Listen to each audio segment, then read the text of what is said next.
भोंदू अशोक खरातची आजही एसआयटी कडून चौकशी सुरू आहे। खरातच्या चौकशीचा आजचा 18वा दिवस आहे।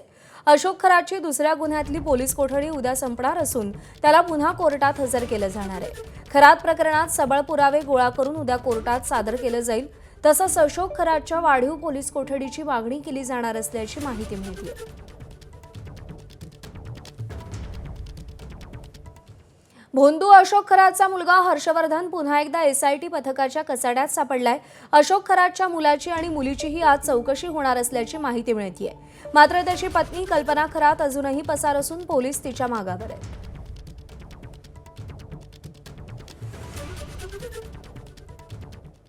अशोक खरात प्रकरणी एका आयएएस अधिकाऱ्यापाठोपाठ 2 वरिष्ठ पोलीस अधिकारी अडचणीत सापडण्याची शक्यता आहे। 2 महिला पोलीस अधिकारी खरातच्या संपर्कात होत्या अशी माहिती सूत्रांनी दिली आहे। एक डीसीपी तर दुसऱ्या एसीपी दर्जाच्या अधिकारी असल्याची माहिती आहे।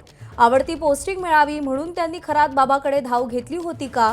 खरात सोबत काही आर्थिक व्यवहार झालेत का? याबाबत तपास होण्याची शक्यता आहे।